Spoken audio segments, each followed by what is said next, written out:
All right, cleanup today. I'll just recap again what I was just talking about. So we have a lot of our project done. It's a matter of just, again, sort of crossing the T's, dotting the I's. We need to close up that envelope, put a roof on. We need to fix some things on the south facade. We need to think about how to create an entrance, what that experience is going to be like. Maybe start to think in terms of some cantilevers to the south and the north, etc. Put in some railings. Let's see. Yeah, that's pretty much it. Then what we'll do is we'll relink things up between Forma and Revit, and then we'll bring our design model from Revit back into Forma so we can start to run some analysis on it. Start to see where it's successful, where it's not quite when it comes to sun, wind, and light. All right, you guys ready? Here's my model. Look at that. There's the section. Oh, goodness. All right. So let's see here. I'm going to open up the 3D view. We'll just look at this axon and sort of make a plan of attack here. All right, so as I mentioned before, we still need a roof. We really need to rethink how the south facade works. Right now it's colliding. We have collisions with the floor slab and the structure. That's not going to work. These materials don't allow us to do that. We probably need to think about maybe an outdoor patio deck out here so that people can experience that view outside as well as inside. So in front of the glass or behind the glass. We added stairs the last time in this mezzanine, but right now somebody can just walk right off the edge of the mezzanine and fall down 20 feet. That's pretty inexcusable. So we need to add some railings, right? So we'll, again, it's a cleanup day, right? We're going to start turning this into an actual workable building now that the idea is sort of out here in the building information model. You guys ready? Oh, yes, all right. Well, first things first, let's start with the easy thing. I'm going to go to my level 2 plan, and I'm going to look at this mezzanine, right? We see that there's the edge of our slab. It's just one bay, filling one bay to the south, right? 24 by 32. And then we added stairs out in the open area. But what we need to do is actually create a railing from here on to here, and then from here to here. Just closed up that little gap there between the stair railing and that column, right? And thankfully, this is really easy. If we go to the architecture tab, and you guys probably remember this from walls, floors, doors, columns, etc. We'll be doing roof here in just a few, but we can go to railing, right? So here's stairs, ramps, railing. I'm just going to go ahead and hit railing and say sketch path. That'll allow me to, surprise, sketch the path out with a line. All right, so yeah, that's what I'm going to do. I'm on the second floor because I'm going to draw it on that second floor mezzanine slab. And I'm just going to zoom in so I can see really what I'm doing here. Make sure that I have that line tool selected. And I'm just going to create a path for this thing from here to here.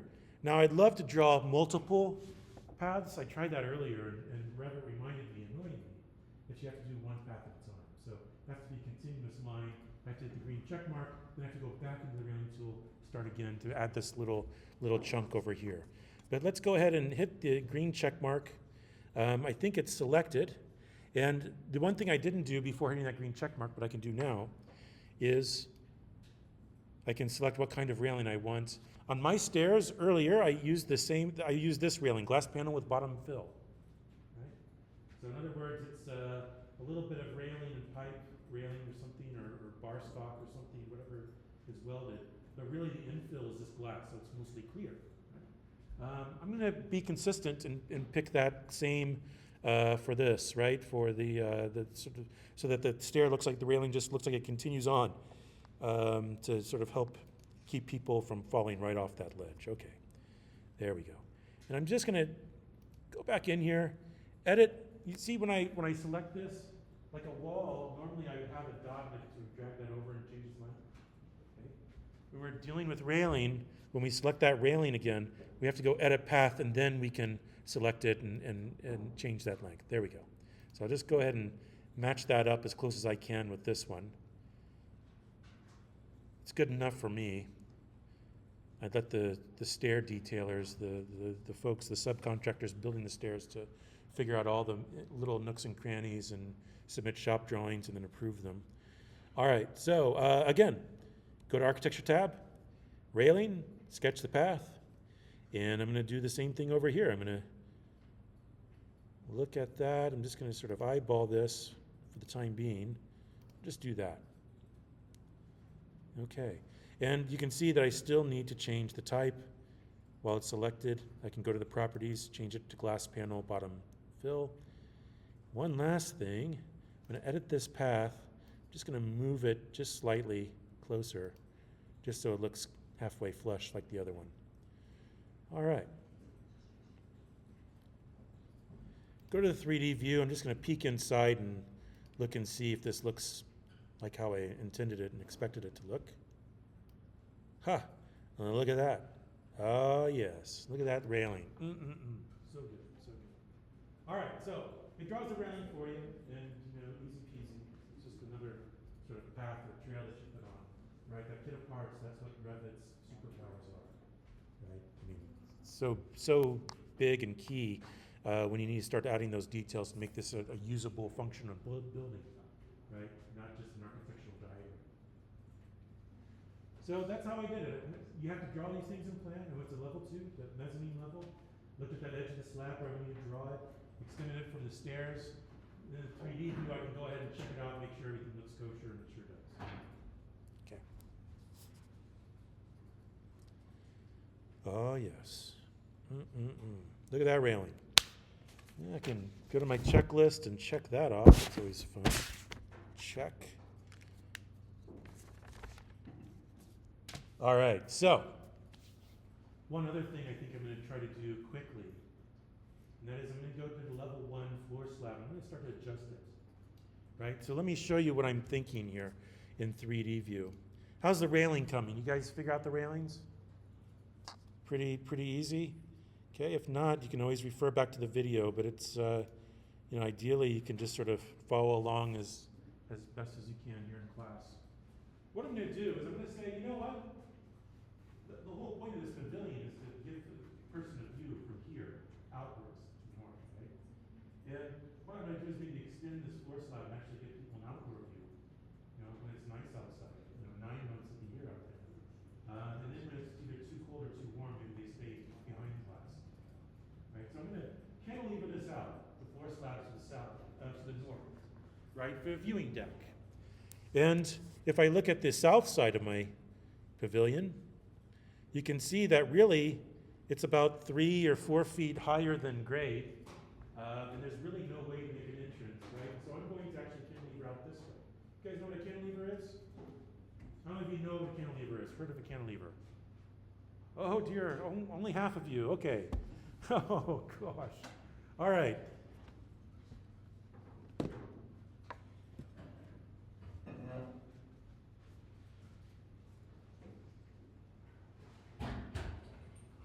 Everybody see this table? If not, you can see one right next to you, right? Okay? All right, so if we think about these legs as columns, right? The table spans from this column to this column. Really nice. It's like this is a column, the top is a beam, right? Just like a frame. But you can see that we actually extend outwards past the column, and we have an unsupported end. That's a cantilever. So you see these a lot, right? And they're not too hard to do within a certain extent, right? Anybody want to tell me if you have structures, what's the sort of rule of thumb if you're thinking cantilever, like a pretty big cantilever? Like how far out you can cantilever? You guys talk about L over 3 yet? What's it, like 15? Yeah, it's L over 3, right? So L, yeah, because it depends, right? It's an interesting guess, right? L meaning the back span, right? So here's the bay. I can take a third of that and go out past it, right? Now, we can do more extreme ones if we go to, extreme efforts. But what I've noticed is that, again, we had these bays. They're 24 feet, L over 3, 24 divided by 3, 8 feet. We have about a play of 6 to 8 feet that I think we can reasonably cantilever outwards to the north and to the south. right? Because of that backspan behind it.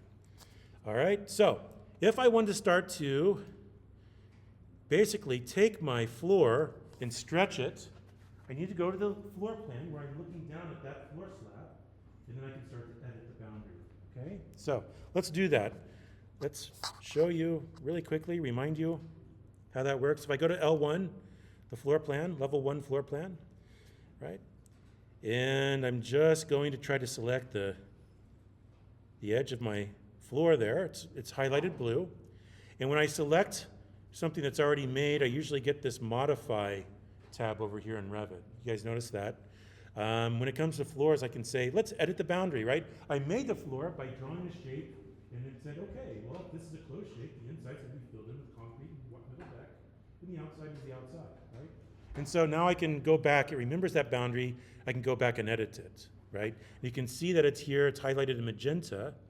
And what I'm going to do is I'm just going to zoom in here on the north side. I'm just going to pull this out 8 feet. And look at that, it's given me a dimension out from it so I can start to understand how far out I am in real time. 8 feet, that looks good. Why did it not? Here we go. There we go. So I'm going to pull this floor slab out that far in the north, 8 feet further, and I'll do the same thing on the south. Now, what's interesting is that south is right up against the beam. The beam slices through it anyway. And so we needed to sort of figure this out anyway. We're gonna give ourselves some room to massage and play around and slide that curtain wall out of the way, so it's not, we don't have any collisions with the structure and slab and things like that. So just going to drag the floor out 8 feet to the north and to the south. Ah, yes, look at that. Okay. And when I'm done, I'm just going to hit the green check mark again, right? So if I want to go back and edit, I can just go back and edit. And you can see that I have the old edit boundary. I can select, pick and drag. I can select and change the shape. In fact, we'll do that a little bit when we start to build a bridge out here. We'll start to change that shape. So this isn't the first time this isn't the last time we're gonna edit this boundary for this full floor slab as we start to design this thing and actually make it work. But right now I'm just pulling it out 8 feet, both to the north and to the south. And hit that green check mark, and when I go to the 3D view, you can see, here, I'm starting to cantilever out that slab. Now, of course, we would have beams underneath that. We'll see if I have the time to sort of redraw beams and things like that, but normally we put beams and extend those out. All right, so let's take a look at that north side as well. Look at that.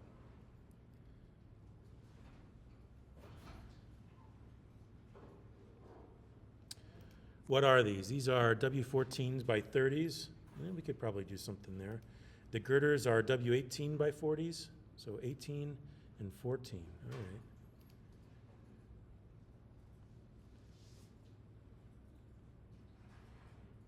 So yeah. Cool. So I'm just closing things up, cleaning things up as I go. Now, quick thing I'm going to do before I worry about drawing structure underneath. The framing, we'll talk to the structural engineer. She'll tell us how to do that later. But let's start to sort of resolve this architecturally, right? We mentioned before that we have these overly thick walls, 32-inch deep walls. Those are pretty thick walls, right? I mean, those are, as far as walls go, those are beefy. We also need to complete this by making a 32-inch deep roof. And but first and foremost, I'm just going to go to the level 1 floor plan again, and I'm just going to extend these walls, these side walls, out to the edge of our slab. So here's where I can select the wall. I can get the end and just sort of drag it and snap it over to there. Click and drag. See that little point where that's the sort of line that we drew originally? And just click and drag. And I'll do the same thing to the south. I just have one of these side walls selected. I zoom in, you can see that little blue dot, that's the end point for the line that we drew that defines that wall. I can just simply click and drag and move that end point to now extend out towards our cantilever, right? Oh yes, look at that. All right. And this is really bugging me. You guys want to put the roof on now? Damn it.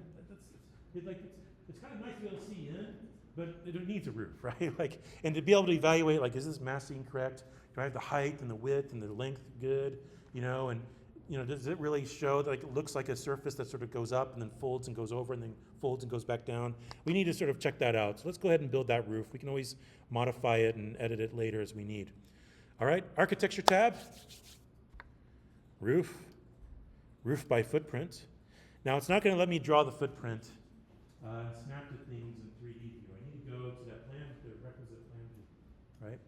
So we're drawing it on the roof. We're drawing it at top of steel for mine, right? That's the level I made, top of steel. So I'm going to go to this floor plan. Now look at this floor plan. Typically the floor plan will show what's being cut 4 feet above that level, right? As being, poche and sort of really hatch and beef up the line weights on the things that are being cut. But then we usually see beyond an elevation, right?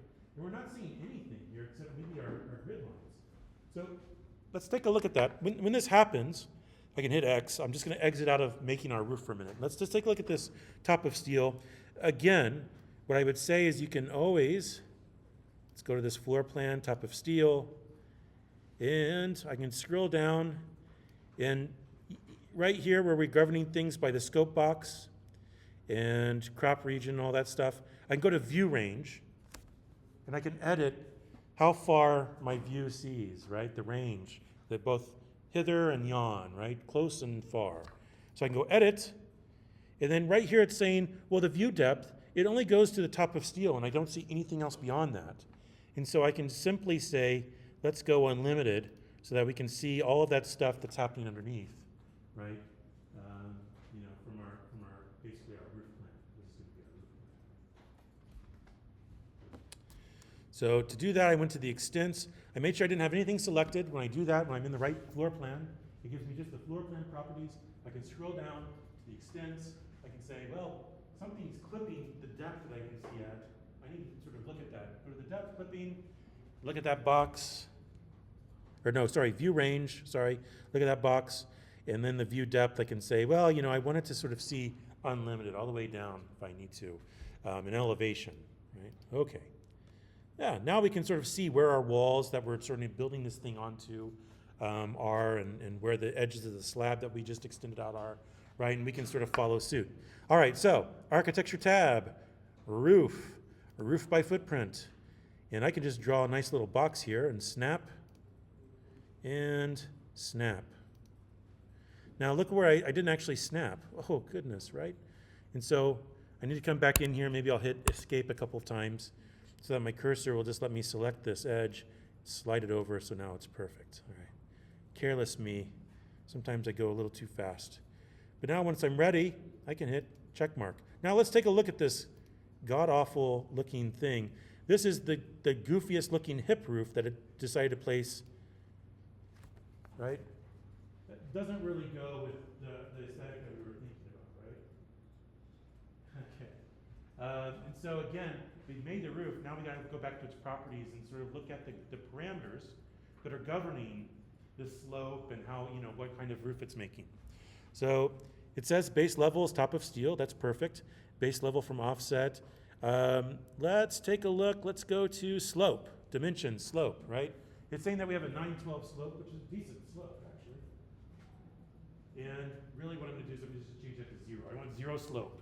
For our practical purposes, we're making a flat roof. 0, apply.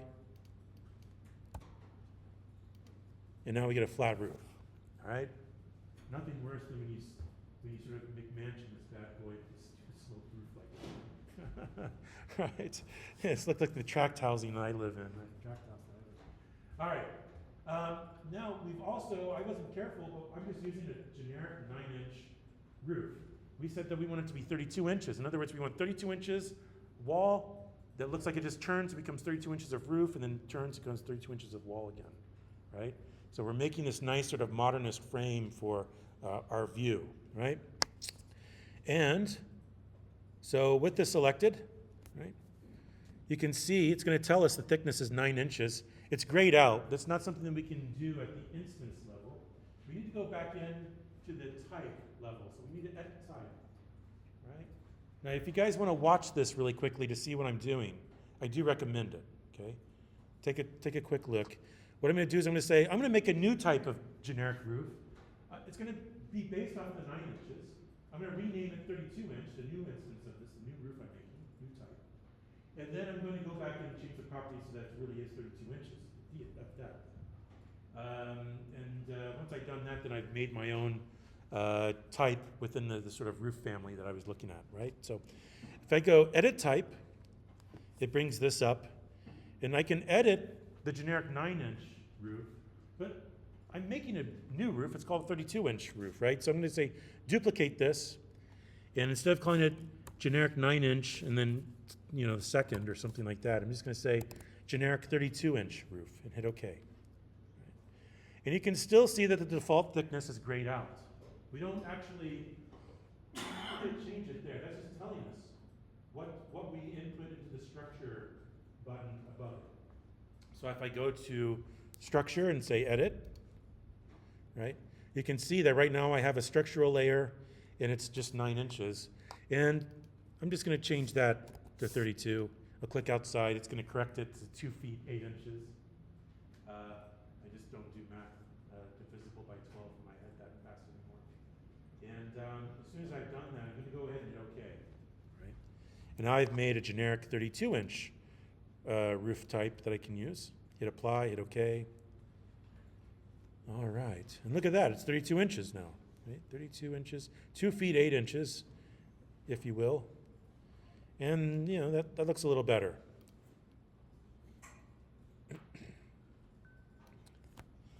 Now, it's not lost on me that, you know, again, if we were thinking about this, depending on what kind of roof that we're dealing with, right? We actually would probably make the roof cut in and then have the wall slip past it and actually become slight parapet if we need it. But for right now, we're just going to make a little cap on the top there and call it a roof. Okay. You guys will talk about that in C-Tech if you haven't yet, later on. All right. And then what's all this goofiness out here, right? Again, we come to the edge of a slab. I can just walk right off and then impale myself on all the woodlands down below, like trees and stumps and trees. That would be terrible. In fact, you'd be held criminally and probably civilly liable if something like that actually happened, because for some reason, nobody told you to put a railing there. So we need to put a railing there. All right. We talked about how to put that glass railing in, right? Should we talk about maybe how to do this and complete it with walls? Because it's not lost on me that the edge of the slab also needs a sort of a fascia, right? It needs a plate on the front. And in fact, we told it that, you know, these walls are 36 inches down from that level 1. And so we probably need to make some sort of wall that does something similar. And we can actually just extend the wall upwards, and that can become our railing if we want. So let's go ahead and draw a wall. Draw the wall. I'm going to go to my L1 floor plan. That's the perfect place to draw a wall. And I'm going to go to the north face here. Now I just say that because, you know, in case like the company picks up on this and then wants to, you know, sponsor me or something, right? Shit's so expensive. I can't afford that. Wall, architectural. And last one I built actually was the other day, a curtain wall.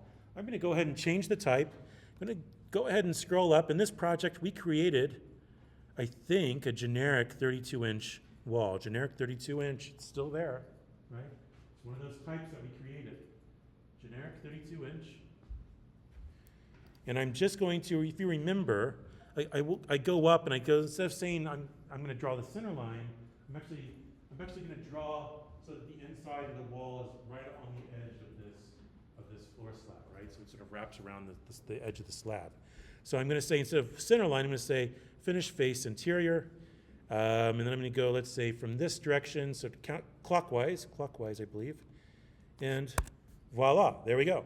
Now, I have this wall. I've made this wall. Let's take a look at it in 3D view. Uh-oh, right? For whatever reason, it decided to put it at L1, right? Which I think makes sense because we drew it at level 1.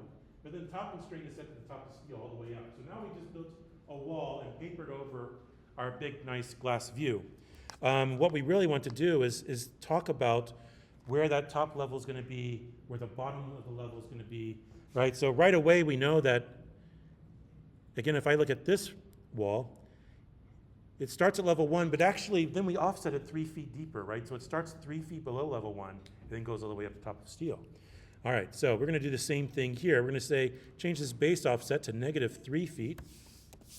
And look what happens. Ah, yeah, it extends 3 feet down, right? That's exactly what we wanted. Now for the top offset, let's think about extending it 3 feet up above the top of the slab. So let's go ahead and set the top offset to 3 feet, not negative 3 feet, positive 3 feet, but 3 feet above level 1, and hit apply. All right, and now we have basically a little half wall that serves as our railing on the outside, right? So it looks like it sort of belongs with the rest of the architecture. And look what happened. When we started to add more wall around the edge of the slab here, the side walls came out further. We needed to adjust our roof again, right? Not a problem there. Again, top of steel, that's the floor plan we would need to adjust the roof to where we'd see the roof. And we can select it, and just like a floor, we can say edit footprint. And then we can just drag this edge out to it and hit green check mark. Let's go to the 3D view. Oh, yes. Oh, my goodness. Just imagine what Le Corbusier would think. Yeah, all this modern. All right, so.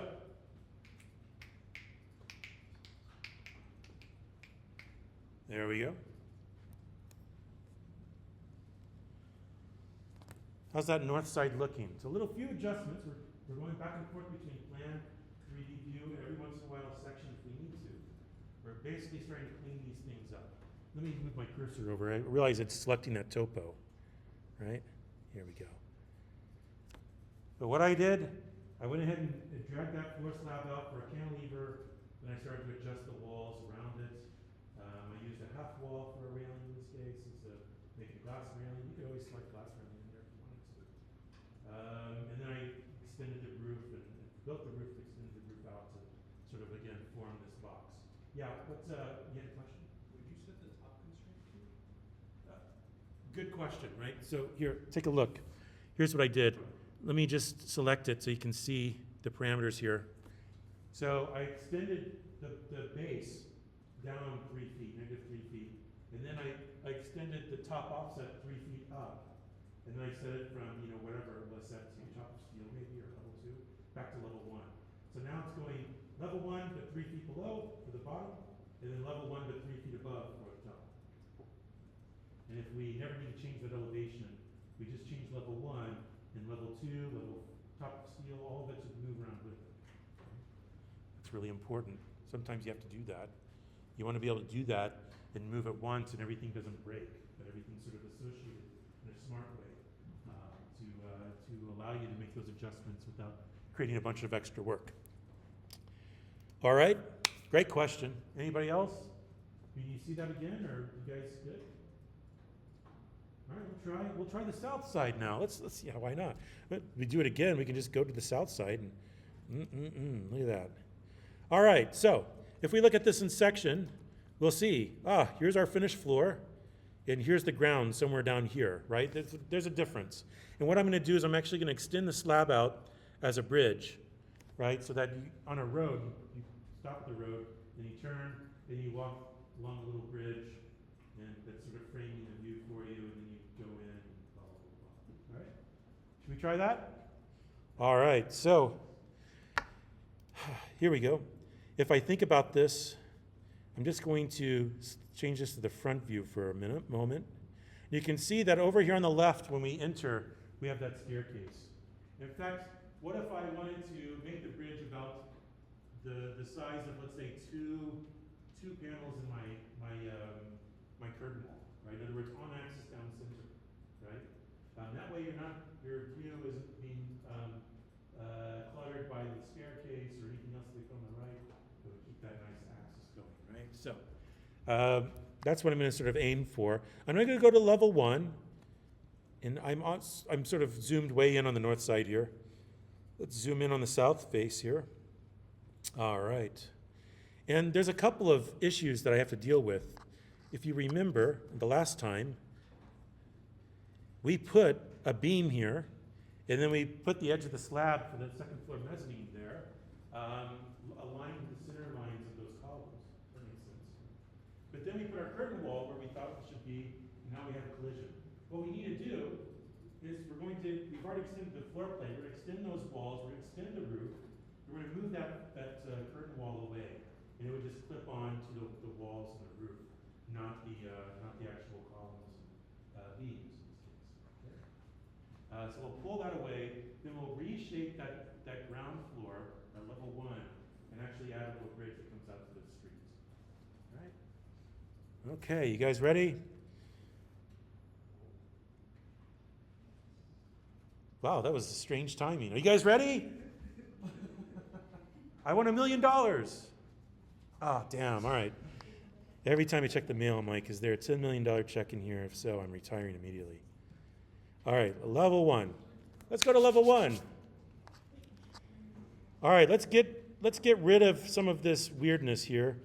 If I go to the 3D view, I've already extended my walls out to the edge of the slab. And I move that slab, the edge of the slab 8 feet out, thinking, 24-foot bays, L/3. I have about 8 feet of play that I can realistically work within without, driving the budget way up. Okay, let's look at this curtain wall. I'm going to go ahead and select it here in 3D view, but I'm going to go to level 1. I'm just going to simply, carefully move this down so that it goes right just past the column. Right. Now, also keep in mind, especially if I zoom in here in the center, look at the mullions are the deeper part of the mullions are going to the outside rather than the inside. Typically, you would detail that so that they're on the inside. And there should be a way to fix that here in just a moment, where we can just sort of switch the direction. I'm just looking for it. But first, I'm going to go ahead and click on that end of that wall and extend it over here to touch that wall. All right. And I'll do the same thing over here. Just zoom in. Just make it flush with the edge there. Yep, perfect. Beautiful, beautiful. Allow join. Maybe I'll just right click. Let's see what pops up when I right click. Change wall's orientation. Ah, there we go. So I right clicked on the wall. If I don't see the icon that shows 2 little arrows going parallel, just flip. Right, I can right click and I can say change the wall's orientation. What was on the inside is now the outside from the inside. So I'm just moving this away so I don't have that discrepancy, right? Where now if we look at it in 3D view, right, you see that beam and the edge of the slab on inside the glass, not actually driving through the glass, which would be, science fiction at best. All right. There we go. Let's go. Look at that. You guys ready to do some more? So I just moved that curtain wall. I extended its length again. Remember, as I change the length of that wall, it's still 1, 2, 3, 4, 1, 2, 3, 4, 5, 1, 2, 3, 4, 5, 6. Let's see. Let's take a closer look at this. Yeah. I still told it way back when we made this wall to divide it 6 parts equally, 6 parts equally, right? So it's going to, as I change the length, it's going to refactor where that grid is, where the mullions are, etc. Adjust with it. Okay? Which is a nice thing. I always appreciate that. You can see where this is going, right? When we bring this into Forma at the end of class, and on Monday when we look at the diagrams it generates for you, you'll see that there's going to be a hell of a lot of red on the inside, right? Like we're going to let a lot of light in. And when that direct light goes through the glass and starts to hit concrete floors and walls and things like that, part of it bounces off as light, and a lot of it actually radiates off as heat, so we get internal heat gain. We don't want that. And so what we'll do is we'll bring this later on into Forma and then into Rhino, and we'll make a little surface in Rhino and divide it 6 times by 6 times, and populate that surface, that flat surface, with your shading components. And then we'll bring the shading components only back into Revit to sort of place them in place here. Right? So can utilize all the superpowers, but Revit's really a nice way of, the building information model is a really nice database that sort of contains everything. All right, so we have the floor slab. What I need to do is I need to build a bridge, let's say that starts here and here, and goes parallel out to the road. Yeah. And to do that, I'm just gonna go ahead and change the shape, edit my level 1 floor slab. Let me just make sure my mouse is working here. There we go. So go to level 1 plan. Isn't it nice to have all these things open, but you can tab back and forth between them? Right? Yeah. If you need to look at more than one at once, right, you can always close or select all the ones, have open the ones that you want to see at once, and then you can go to, I think it's view, user interface, or tile views, and you can sort of tile them so you can see 2 at once or 4 at once, etc. Right? I'm not going to do that right now, but suffice to say, I'm going to go ahead and select this slab, this floor slab. It's a floor. It's telling me it's 3 inches of concrete on 2 inches of metal deck. And I'm going to go ahead and edit its boundary. All right. Now, I could always, utilize and start to change the edges that I already have, right? I can select this one, but let's just start drawing some new stuff. I'm going to go ahead and hit the line tool, and I'm going to try to line up maybe with this mullion and sort of pull this out over here. This is the way we used to draw things back in the day. We would sort of draw really light lines that extended way past their construction lines, and then we go back through and start to darken things up as we needed. Back when we had pencils, at the dawn of the age of, whatever. Back when the dinosaurs ruled the earth, apparently. All right, so let's see, what else? I'm going to go ahead and snap here to here, right? You can see that I'm just trying to create this outline with the right alignment. So I'm going to go ahead and just click that and move that endpoint. Right, now it's going to be flush with the road, the cut in the road. Here I can now move this away and line it up with that. And same thing over here. And now we just need to move this over. Yeah, okay, great. All right, and then we'll go ahead and join this all back up and close it like this. And if I've done this correctly, right, I should be able to hit the green check mark. Yes, okay, sure. Highlighted walls are attached to but miss the highlighted targets. Okay. Wow, that's really amazing. Anyway, yeah, I don't care. I'm not even sure what that means. All right, here we go. Now you see that I've changed that shape, right? So I added that appendage. It's going to be a little bridge that goes from the road and leads us right down the center axis of our pavilion. All right. And if we go to 3D view, you can see, there we go. There's the slab. Now it comes all the way out onto the road. Now, you might look at this, and yours might differ depending on how close you were with your level 1 to actually where the grade hits with the road, right? Mine looks like it's up a few feet, right? So I'm going to have to change a few things here in just a bit, and I can adjust that later. I'm not going to worry about it too much right now. I want to go ahead and do the same thing that I did on the north side and start to build some walls as railing, right? So sort of, again, I'm sort of, in this case, I'll be sort of walking down this bridge between 2 walls, half walls that have this railings for me, okay?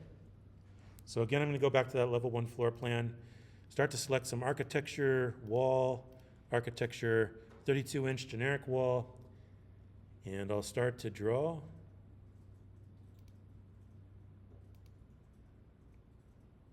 I'll come out to here, and maybe I'll come out to here in this way, all the way to this dude. Yeah, there we go. All right, now I go to 3D view, and we run into the same problem, right? Those walls are ridiculously tall, and they don't actually extend down to the bottom to height the floor plate and structure the way we'd want to. So we need to go ahead and, did you guys draw that? Yeah? For those of you who are there, I'm going to go ahead and select these, and I'm going to go to their properties and start to change their base constraint, their top constraint, base offset, top offset, okay? Just like we did before. So yeah, it's going to start at level 1, but it's actually going to start -3 feet below -1. When I hit apply, look at that, now it's flush. The bottom of these new walls are flush with the bottom of the side walls that we made.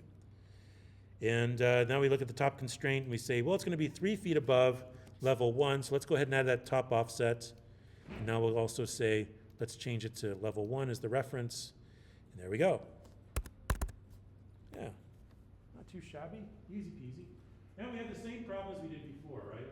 As I extended the wall, the side walls extended out to be flush with the outside edge of these new walls I created. The roof needs to move with it. We just need to recraft that roof really quickly. Right. How's it going? Yeah. So it's just a lot of little cleanup today. Yeah. I'm trying to extend that bridge, but how do I get it to join with the floor? Excellent. Get back into that floor plan, in this case L1, and select the floor slab. And once you have it selected, then you can, let me just try to select it here. Up here in this tab, you go Edit Boundary.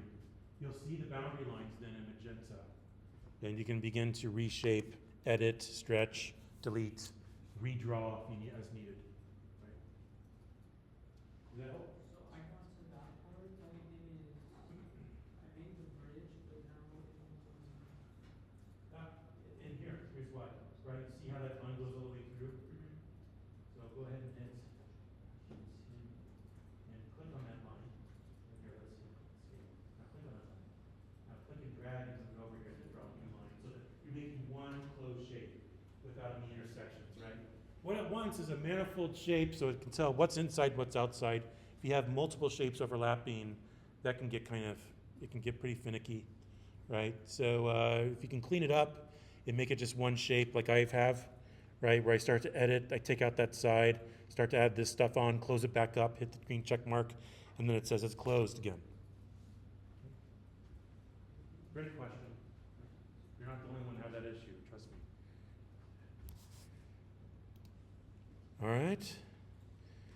And if I go to top of steel, I can go ahead and drag that roof, do the exact same thing. Let's select the roof. Edit footprint, click that south edge and just drag it out to be flush with everything else. Flush with the outside edge of our walls. When we go to 3D view, we can see and confirm visually. Yep, that looks about right.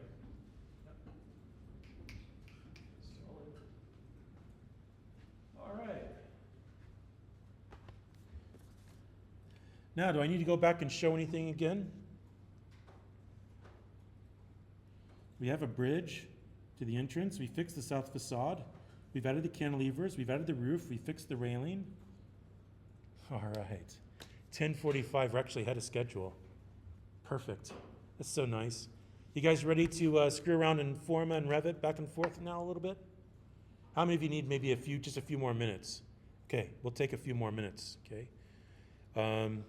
Absolutely. Like I said, we're playing with house money when it comes to time, right? We're actually ahead of schedule.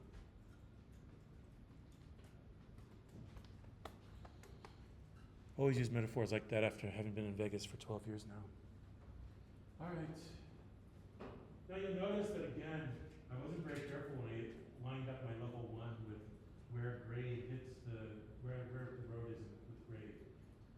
So at some point I either need to go back in the section and change where my level 1 is and hope everything updates with it, or change where the landscape is to sort of match, right, where the edge of this meets the road. But I can do that after maybe we screw around in Forma. We're just sort of cleaning some things up before we bring it in Twin Motion next week, okay, for some rendering. That reminds me, while you guys are finishing some things up, make sure you have Twin Motion or whatever render engine you prefer revved up and ready to go for the Wednesday, and we'll start talking shaders, lighting, time of day, time of year, atmospherics. We'll start in Twin Motion. We can start to spray on landscaping to make this thing that looks like a barren set of topography mesh into what looks like sort of rocky ground cover filled with conifers, Mount Charleston, tile canyon. All right, so we'll do that starting next week. This time. All right, how's it going? Anybody have any quick questions? Yeah. How did I go?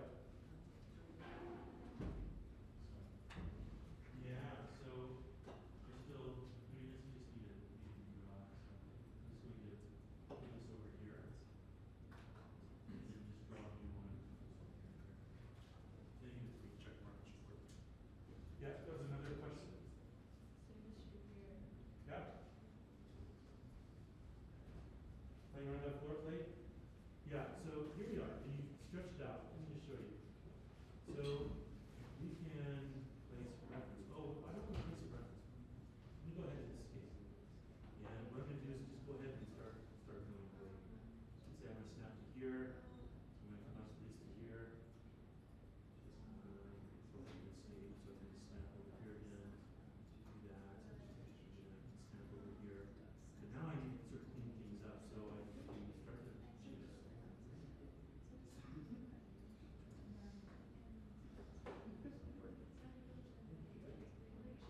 And now I can draw a little more lines. Okay? No problem. That happens. That's how you learn. How are we doing back here? All right? You guys way in the back. What do you guys see over there? You guys, some of you have glasses. Are we doing all right? You guys ready to go to Forma? Yeah?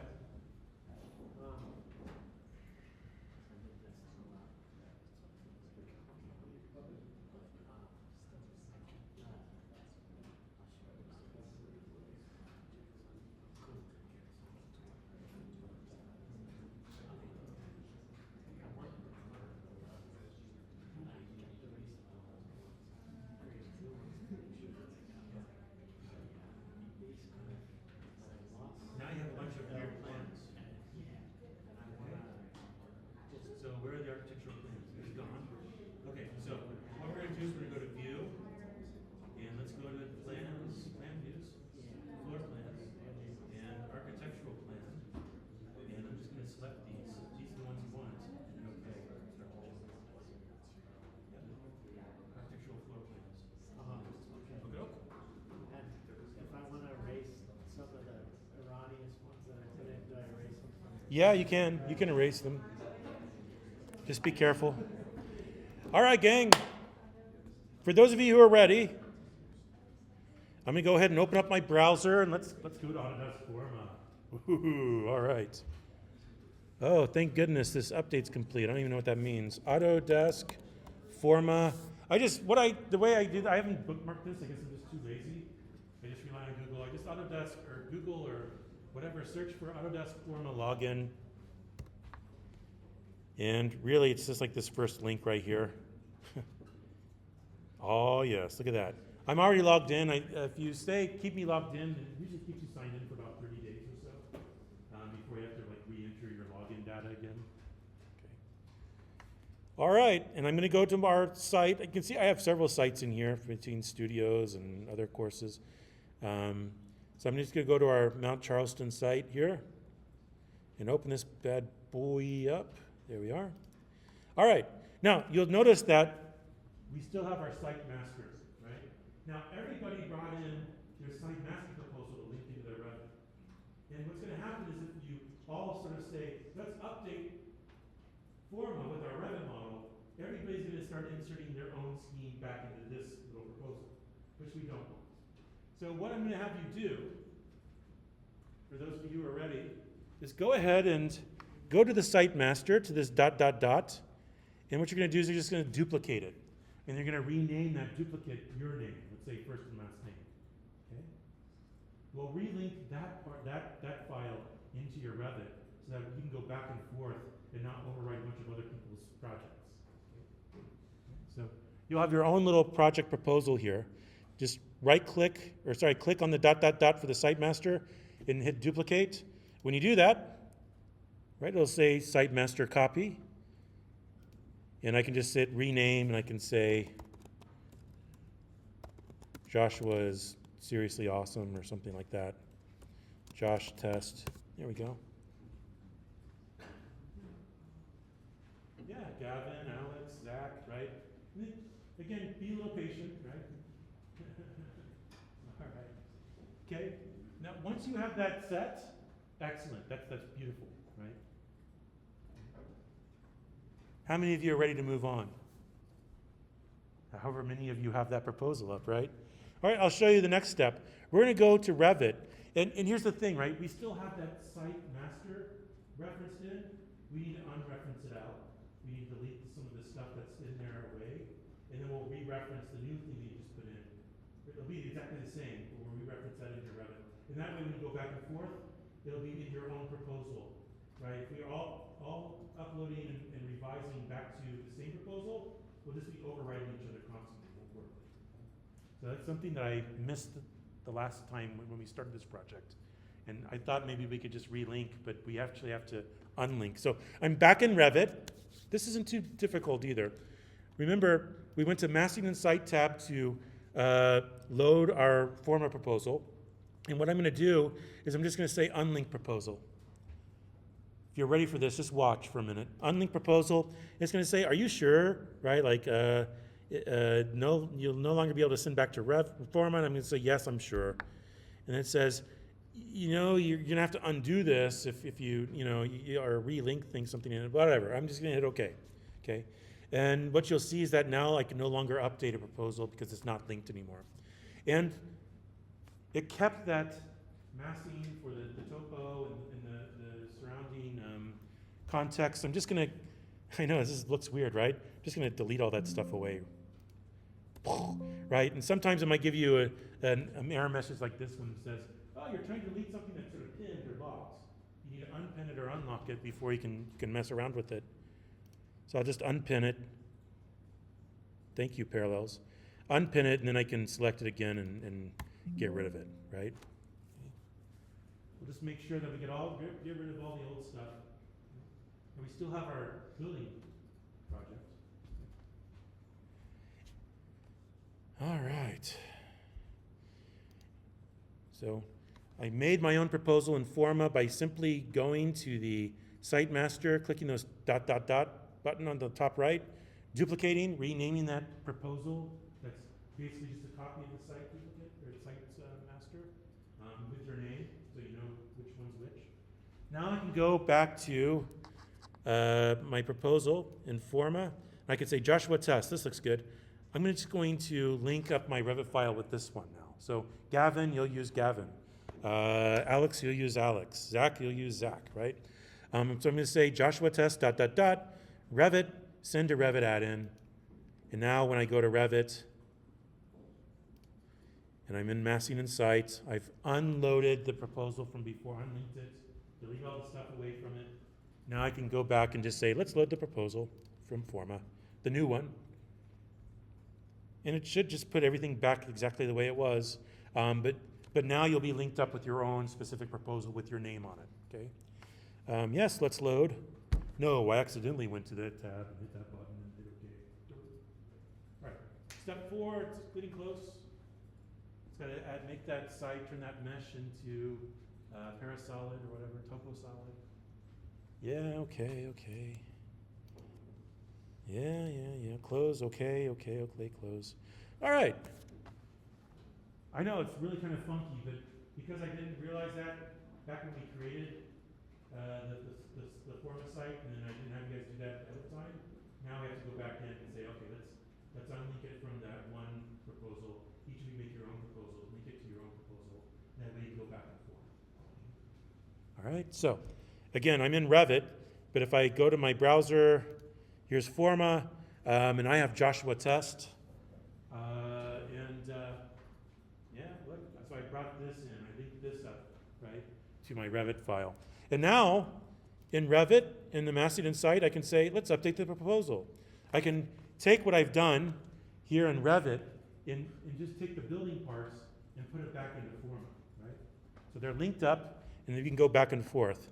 It's going to come up with a box saying 3D view to filter uploaded geometry. I'm just going to use the default 3D view here, that axon that I've been looking at the whole time, and hit update.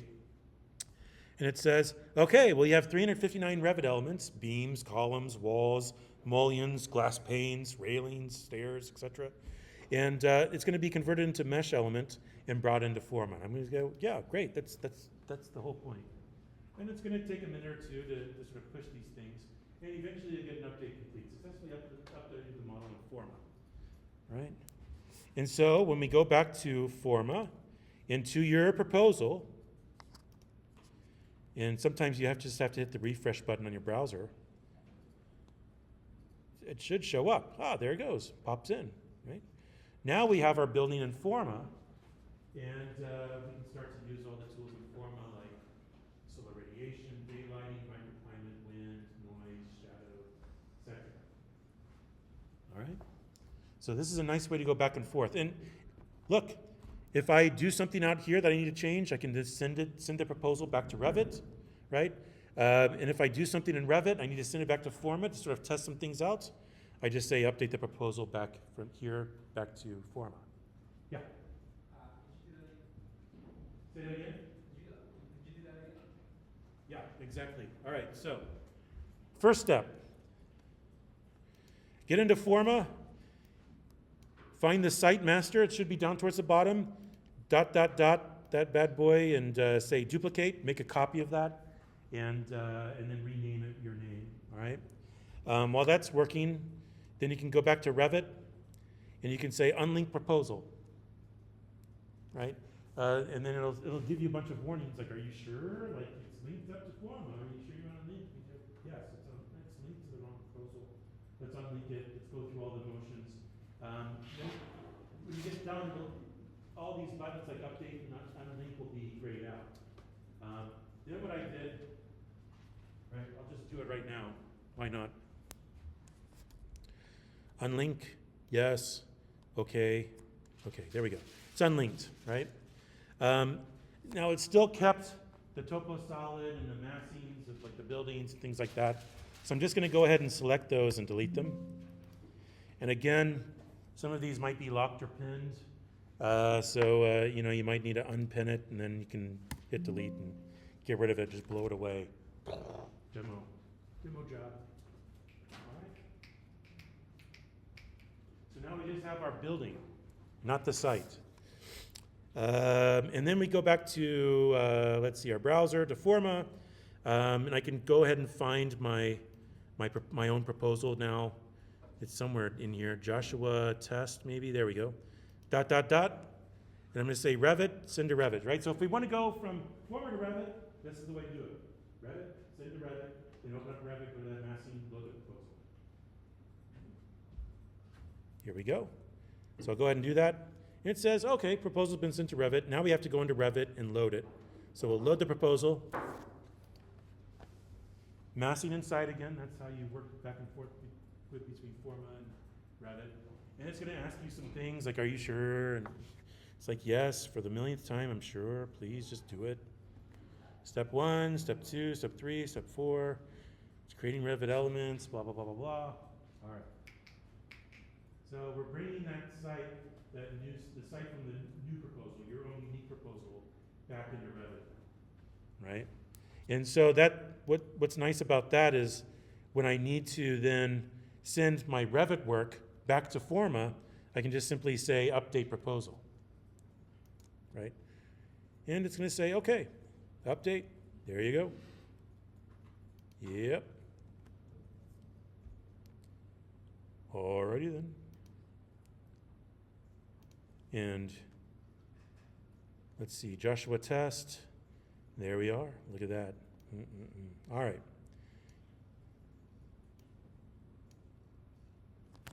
Okie doke. You guys ready to do some Forma? This is the last part, and we'll run some analysis. Some will say it's going to take 60 to 90 minutes. That's fine, right? It's going to do it on a server out with Autodesk, and the next time you log into Forma, you'll be able to see that stuff once it's done. But let's start with, let's see, let's start with sun hours analysis. Right? Everybody see this box over here? I'm in my own proposal, Joshua test. You should be in your own proposal, Brandon or Alex or Ryan or whoever, right? And I'm going to say, yeah, let's decide on a day, right? So December 21st looks pretty good, right? What's the significance of December 21st? Yeah, the winter solstice, right? It's the sort of shortest day of the year. What's the significance of June 21st then? The summer solstice, the longest day of the year. September and March 21st are the equinoxes on either side of the, either swing season. So I'm going to say December 21st, let's run the analysis. Geometry issues detected. Why? Entire model. Let's just do entire model.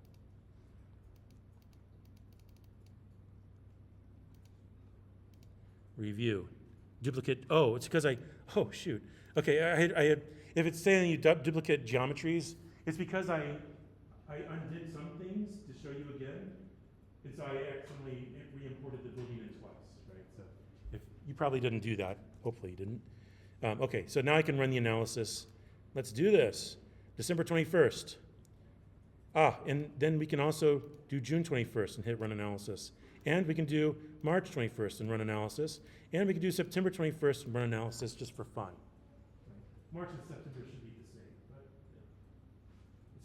it doesn't cost us money to run it on their servers, does it? Okay. And in the meantime, we can look at the view history and see which analyses have actually been run. All analyses. For November 5th, we have several of these. Let's take a look. Sun hour shouldn't be too difficult, right? So right away, you can see that we have that overhang is providing some shade, a decent amount of shade throughout the, what month is this? This was for September, right? So one of those equinoxes. The north is pretty much in shade. Look at that. Look at how little sun actually hits, right? Right, so we're going to have to really think about this big glazed area on the south and think about how do we start to create shade on the outside to bounce daylight in, but to sort of separate that heat from the light, right? Not a big surprise. Should we try maybe June 21st? Let's look at the history. I just turned it off, but let's see. Which one's this? This is March 21st. Compare. Here we go. This was September, this was March. I keep hitting September and March. I want to see the sort of the extremes, June and the other one. Let's see. Yeah. So June when the sun's high in the sky, or that's December again. Yeah. Jesus, how many? The way these things aren't labeled, it's kind of annoying. I'm going to be honest with you. All right, so June 21st, we're actually getting some decent shade. Why is that? Because the sun's way up high in the sky. So that hat bill that we put on the south end, seeing that roof over, actually does provide some shade. But when the sun is much lower in the sky, we're not doing nearly as much. So in December, right, we're going to have a lot of internal heat load. Now, you might think, well, it's not necessarily too bad to have, a natural source of heat in the middle of December out in Mount Charleston. It get quite cold. But think about a greenhouse, right? You don't want people to be uncomfortably warm and sweaty inside this thing. And so we probably want to start to think again on that south face, for sure, having some sort of shading, right? And so next week we'll take a look at bringing your rhino grasshopper shading components in to start to populate that south face with them. Okay, so it all comes full circle. All right, so that's that, and you can of course always just bring these out. You can export PNGs. You can start to change the view, start to look at it in different angles, bring these things out as a series of diagrams, right? A form of site analysis, if you will, but a very precise one, right? It's not like one of those stupid, I can't tell you how it drives me nuts when I see a site analysis, solar analysis, and it's like a plan, and somebody just drew an arrow and showed that the sun's coming from all the different angles. That doesn't do anything, right? This will actually show you some real useful concrete data that's actually legit and not just a weird guess. Let's get out of the comparisons. How do we get out of here? Oh my gosh. Compare. Let's go back to project overview. There we go. Where is it? All right. And let's start with some other things. Daylight potential analysis. Let's look at the wind. The wind's actually going to take a while to do a serious computational fluid dynamics where we can actually start to see all the flow lines. But really quickly, let's get that started. I want everybody to do wind. And what's interesting about this is that, first of all, you probably need to center up the analysis area on your site. So you could say custom circle and then center it there on your site. You could change how big of a radius you actually want to measure. Okay. And it's going to give you a very simplistic sort of analysis in a matter of seconds, right? But what we want to do is we want to go to the detailed. So we're going to say run analysis. It's going to take at this point in time, running on their servers. It's going to take about somewhere in the neighborhood of 40 to 115 minutes to run that. That's fine. I'm going to go ahead and run it. Everybody needs to run that. So on Monday, when we come back, we can take a look at what it gave you. We can see these things. Right? Don't you wish you'd had this at the beginning when you did site analysis in your studios? Yeah, it's not lost on me that this is really, but now for the spring, boom, you're right there, right? Okay. Just to show you, I've already done this on an old scheme here. Let's go to Joshua Vermillion. I think we have some. And I'll go to the view history, wind analysis. No, maybe not. Proposal 1, Josh. Here we go. I think I showed this to you at one point. I can go to the wind analysis. Once it's actually generated, we'll be able to see these all on Monday. First of all, it's going to give you the weather data. And so that gets factored in as a windrows, right? So you can see where the predominant wind comes. We get a lot of north wind, and we get a lot of southwest wind. And a little bit of northeast, northwest varying, a little bit of south, but for the most part, that north and that southwest are crazy. So you can start to understand both temperature and velocity and comfort, right, with this sort of false color map. And when the wind's coming from the southwest versus when the wind's coming from the north. Not a big surprise, north wind is usually cold wind coming from the Arctic. When we scroll down, we can also turn on streamlines and then start to change how many we see. So we can actually start to understand where we actually have the fluid. It's like we have a fluid mapping table, right? We can start to see the dynamics in real time. Start to understand where we have negative pressure eddies behind things, where things go around versus when things go over. It's all really sort of dependent on both the neighbors, the topography, and then the direction of the wind, right? So this is the southwest, and you can see that we have some breeze we can catch in the southwest. In fact, look at that. It's going to be a nice southwest breeze in the summertime out there on that balcony. Right? Not too bad. Anyway. Maybe. Oh no, I guess southwest coming from this direction. So the entrance. Yeah, the north. There we go. So these are really useful, right? And again, computational fluid dynamics usually takes a while. When I have people try to do this, first of all, you're downloading like some really heavy engineering program, and you have to try to figure out what all the parameters mean, because garbage in, garbage out, real stuff in, you get real serious results out. And then it would take like forever, and you'd hear like the processing fan kick on. Now we can just run it on a web app on their servers, and within an hour or two, we have some pretty complex calculations taking place that we can then use and visualize and see visually, right, to again help us design, make decisions for it, right? So I think this is really handy, and this is what I want to talk about, right? Again, when it comes to doing the beginning site analysis, you can begin to do this for your site, right? As a bare site, right? But again, if you can see that between Rhino and Forma and Revit and Forma, you can go back and forth. And again, incrementally start to understand, if I push this roof out, I can do the sunlight hours for June and December. And start to see, well, am I actually shading the way I think I should shade? And if not, then I can go back and start to make adjustments, right? So it begins to, again, make these tools useful for you in that design feedback loop, which I think is really important, right? The analysis tools are helpful when you can run analysis almost in real time as you're designing, right? And it's a nice ecosystem that they developed here that it's only going to get better, right? So do dive into Forma. Do the wind, do the sun. The wind will take a little while. Don't worry about it. We'll come back on Monday and take a look. Right? And then I'll show you guys how to, if you need it, I can show you how to take the PNGs and renderings out. Right? Again, this is how you get some real results, right? Using actual weather data instead of just all those weird diagrams that are so general they're not useful, right? So we go, the sun comes from the south, or it's at this angle or that angle in section, but really the sun's moving throughout the day.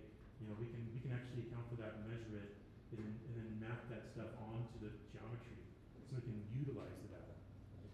That's really really the key thing here, right? So going back and forth, right?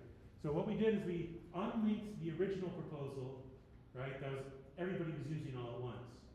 We got rid of all traces of it in Revit. You went back and created your own specific proposal, relinked that back into Revit, so you can go back and forth now.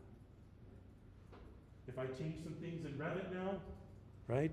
I go back to Revit, I change a few things, I move this, I move that, I slide this, deepen this, make this shallower, open this up, angle that, whatever it is. Then I just go back to Massing and Site and say update proposal. And when I go back in and refresh my browser, it'll be updated in Forma, and I can remeasure. For the wind analysis thing, like, does it keep running even if I close that? Yes, it's running on their server. So next time you log in, about 115 minutes later or so, you'll be able to see the results. I can just close my computer while it's running. Yeah, it's running, you send it, it's a web app. It's running on their servers. It's not running on yours. If so, computational fluid dynamics, as I mentioned, there'd be like smoke coming out of the back of your machine, right? You don't just run computational fluid dynamics on a laptop, right? Even a gaming laptop is pushing the boundaries, right? It's really again, it's a really nice tool to have at our disposal that just works now. Like, I can't overemphasize that. Like, this is like brand new territory. Like, it used to be that you had to have a PhD in both fluid dynamics and computational fluid dynamics, and just to try to understand, wrap your head around how these things work. Now these things just work. It's really nice.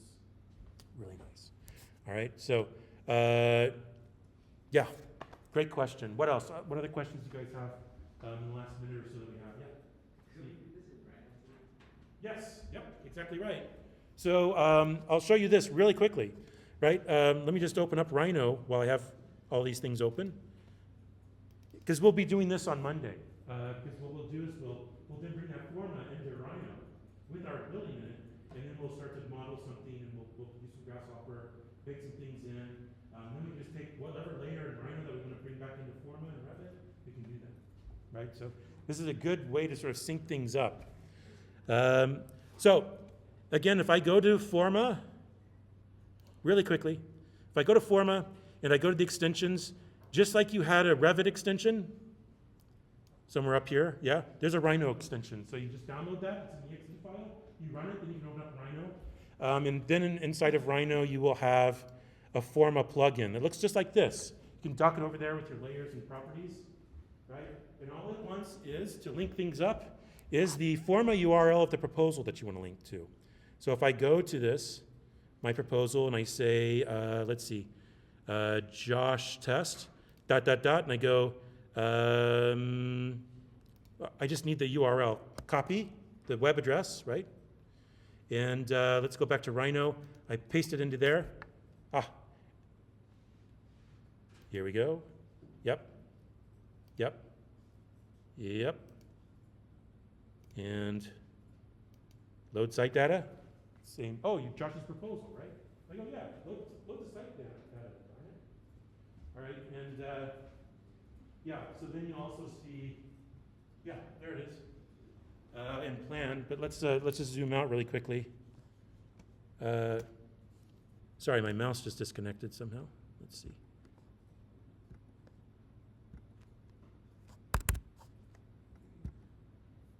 Yeah, so there it is, right? Yeah, so you can go back and forth between Rhino and Forma as well, right? And in fact, if you start to really utilize those layers, then you can start to say, oh, okay, here's the layers that I'm going to send back to Forma. You can start to say, oh, the walls layer, the floors layer, the glass layer, the people layer, whatever it is, right? And take it right back, right? So again, they're linked. Okay? Pretty cool, huh? So this is what we'll start doing on Monday. I'll also have a custom Revit family for you to download by then for Windows, some special knife blade windows, right? So again, we'll talk a little bit about how you can start to customize and use the parametrics of a family in Revit as well. But we'll only scratch the surface there. But we'll have some fun. And then after that, we'll start rendering the puppy out of this thing in what do you call it? Twin motion. Yes, that's right. Can't even think of the platform. So many of them. Twin motion this week. We'll see what happens next month. Things change so fast. All right, thanks for your patience and your attention. We're almost there. We really are. And like I said, if we keep going, we'll be done way before Thanksgiving week. We'll be done before Thanksgiving week. And then you'll have a guilt-free rest of your semester to work on studio and all your other stuff. That's my promise to you.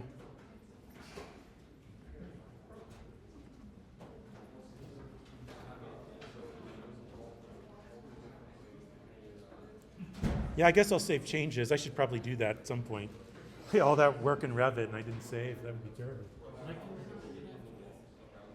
Maybe. I have a meeting at 11:30 with the tile folks.